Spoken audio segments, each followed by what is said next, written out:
Hello everyone, good morning to all of you dear students. जैसा कि आपको पता है कि हम कार्बोहाइड्रेट्स यूनिट को डिस्कस कर रहे हैं।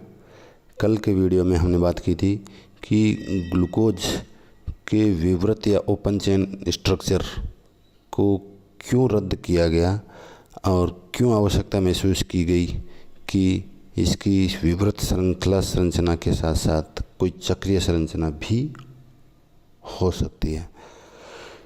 तो आज के इस वीडियो में हम बात करेंगे कि ग्लूकोज की चक्रीय संरचना या हेमिएसिटल का निर्माण किस प्रकार होता है। Cyclic hemiacetal formation. Dear students, D glucose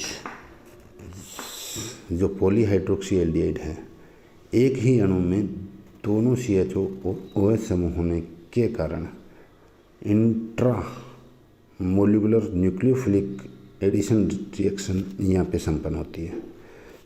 intra molecular का मतलब एक ही अणु में OH और CHO के बीच न्यूक्लियोफिलिक एडिशन रिएक्शन यहाँ संपन्न होती है, जिसके फलस्वरूप एक चक्रीय साइक्लिक हेमिएसिटल बनता है। डियर स्टूडेंट, जब भी एल्कोहल और कार्बोनिल कंपाउंड की जब रिएक्शन होती है तो उसमें एक मॉलिक्यूल की रिएक्शन पर हेमिएसिटल बनता है। यहाँ ग्लूकोज में एक ही मॉलिक्यूल में दोनों फंक्शनल ग्रुप के प्रेजेंट हैं, तो दोनों के बीच में रिएक्शन होनी है, तो इसीलिए इस न्यूक्लियोफिलिक एडिशन रिएक्शन को जिसमें हेमिएसिटल बनता है उसको हम इंट्रामोलिकुलर न्यूक्लियोफिलिक एडिशन रिएक्शन का नाम देते हैं। अगर इस रिएक्शन पर 4, 5 या 6 सदस्यीय वलय बनती है तो हेमिएसिटल स्थायी होते हैं। जैसा कि हम फर्स्ट ईयर की क्लास में पढ़ चुके थे कि बेयर के विकृतिवाद सिद्धांत के आधार पर 5 या 6 सदस्यीय वलय जो है वो 3, 4 अथवा 7 सदस्यीय वलय से अधिक स्थायी होती है। इस कारण हम मान सकते हैं कि ग्लूकोज अणु में C4 या C5 पर उपस्थित OH समूह चक्रीय हेमिएसिटल के निर्माण में भाग लेता है। किंतु 6 सदस्यीय वलय में बंद कोण या एंगल स्ट्रेन का बंद कोण का जो तनाव है वो 5 सदस्यीय वलय से कम होता है। इसलिए यह माना जाता है कि संभवतः C5 पर उपस्थित OH समूह CHO समूह के साथ चक्रीय हेमिएसिटल के निर्माण में भाग लेता है और एक 6 सदस्यीय वलय का निर्माण करता है। तो डी ग्लूकोज में CHO समूह की तथा C5 पर उपस्थित OH समूह की क्रिया द्वारा 6 सदस्यीय चक्रीय हेमिएसिटल बनते हैं, क्योंकि विवृत श्रृंखला संरचना का कार्बोनिल कार्बन चक्रीय हेमिएसिटल में नया C1 एसिमेट्रिक केंद्र या असममित कार्बन बन जाता है। इस पर जब उस CHO पर जब OH का अटैक होता है तो ये एक एसिमेट्रिक कार्बन में कन्वर्ट हो जाता है। इस नए बने एसिमेट्रिक कार्बन को हम एनोमरिक कार्बन के नाम से जानेंगे, और इस नए असममित कार्बन पर हाइड्रोक्सिल समूह की उपस्थिति दाईं अथवा बाईं ओर हो सकती है।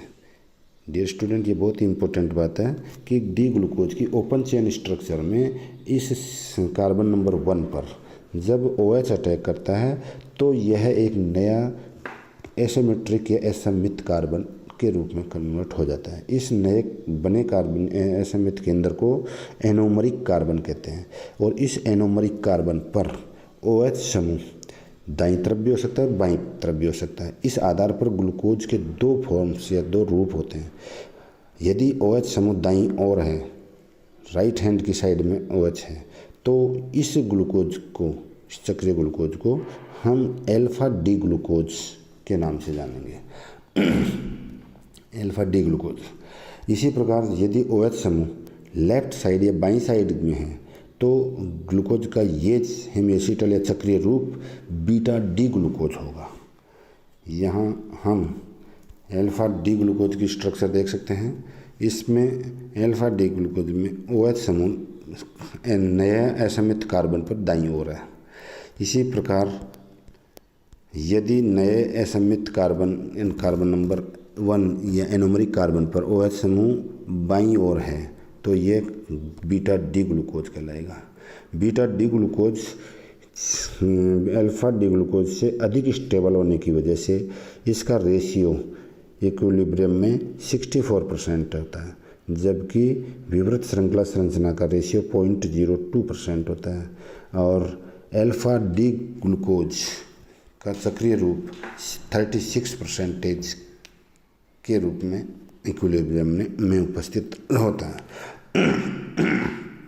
डियर स्टूडेंट्स, हम देख सकते हैं कि विवृत श्रृंखला संरचना में कार्बन नंबर 5 का OH समूह कार्बन नंबर 1 CHO के कार्बोनिल कार्बन पर अटैक करता है और यहाँ ऑक्सीजन इस कार्बन से जुड़ता है, हाइड्रोजन O से जुड़ता है तो एक नया OH समूह बनता है। ये OH समूह यहाँ sp2 या प्लेनर ज्योमेट्री होने के कारण इस कार्बन पर OH समूह दोनों साइडों से अटैक कर सकता है।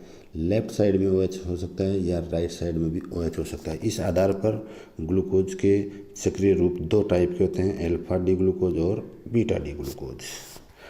इस प्रकार डी ग्लूकोज के सक्रिय रूप अल्फा डी ग्लूकोज और बीटा डी ग्लूकोज होते हैं, जो कि हेमिएसिटल कार्बन विवृत श्रृंखला संरचना में कार्बोनिल कार्बन था पर विन्यास में भिन्नता के कारण होते हैं।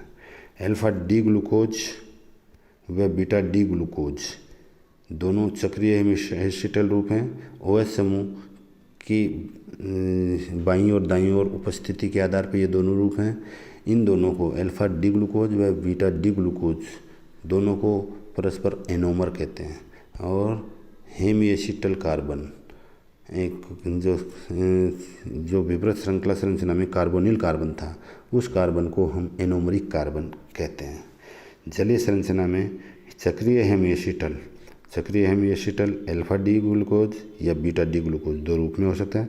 विवृत श्रृंखला संरचना ओपन चेन स्ट्रक्चर के साथ साम्य अवस्था में रहता है, जिसमें अभी हम डिस्कस कर चुके हैं।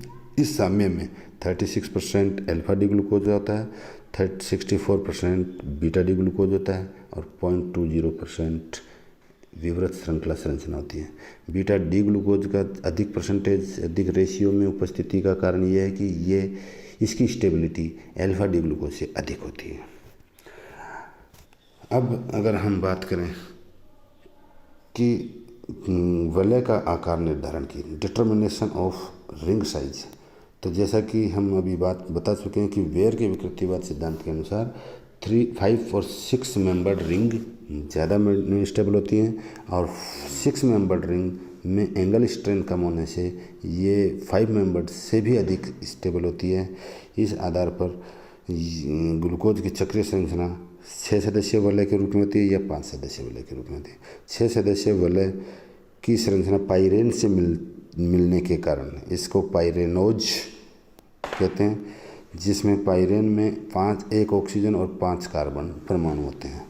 इसी प्रकार यदि किसी चक्रीय ग्लूकोज की संरचना 5 सदस्यीय वलय जिसमें 1 ऑक्सीजन और 4 कार्बन जिसमें फ्यूरेन से फ्यूरेन के साथ सिमिलरिटीज शो करने वाली होती है तो उसको फ्यूरेनोज कहते हैं।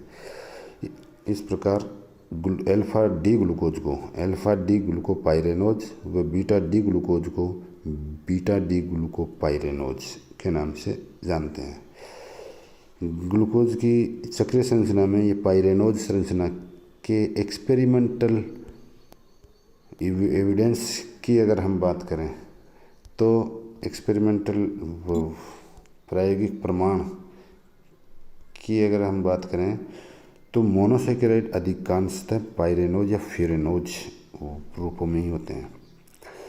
पाइरेनोज पाइरेन से मिलती जुलती 6 सदस्यीय वाला होती है। फ्यूरेन से सिमिलरिटी शो करने वाली 5 सदस्यीय वाले फ्यूरेनोज होती है। चक्रीय संरचना व विपरीत श्रृंखला संरचना साम्य अवस्था में रहते हैं। इस कारण ये हेमिएसिटल सक्रिय रूप या एल्डिहाइड व कीटोन विवृत श्रृंखला की तरह अभिक्रिया कर सकती हैं। डी ग्लूकोज की पाइरेनोज संरचना को अग्र प्रायोगिक प्रमाणों के आधार पर निर्धारित किया जा सकता है।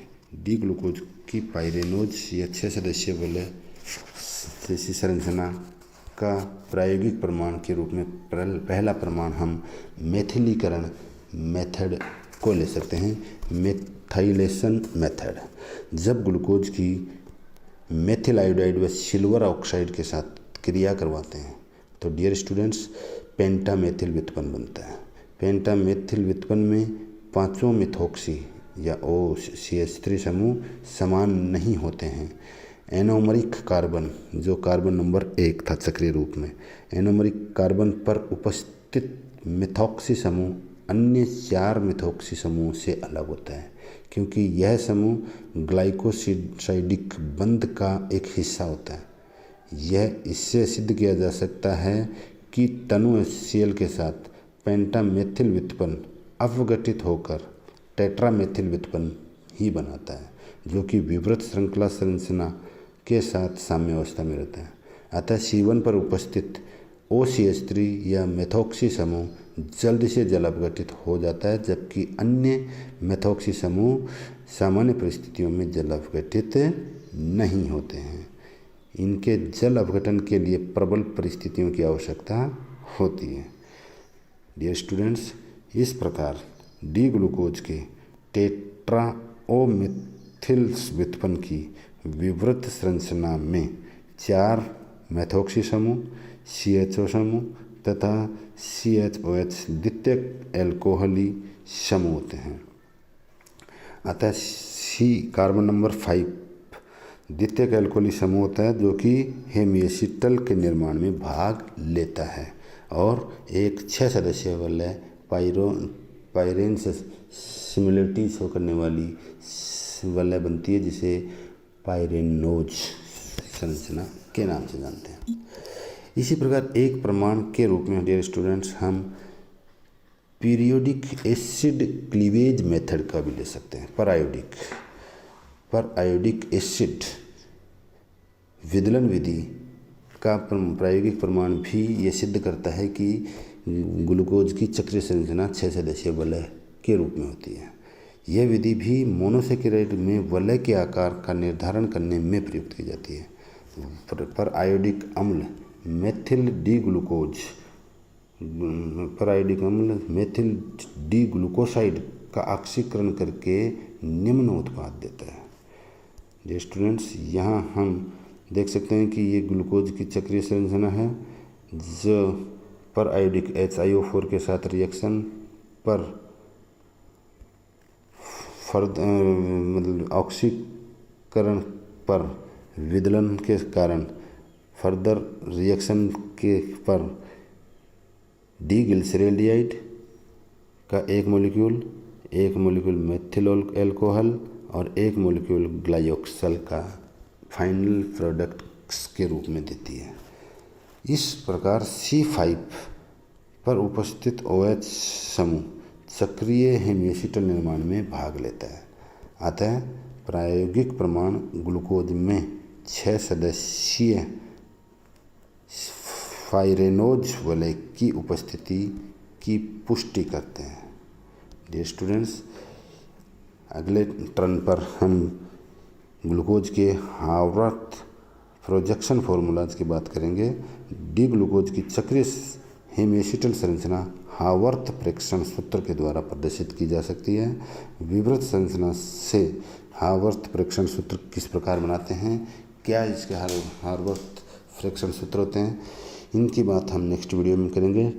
Till then continues your studies और इस इम्पोर्टेंट टॉपिक्स को जिनको आज हमने डिस्कस किया उन्हें तैयार कीजिए। कुछ इनसे रिलेटेड डाउट्स हों तो हम निश्चित रूप से उनको क्लियर करने की कोशिश करेंगे। अपनी पढ़ाई को तब तक जारी रखिए। Good bye.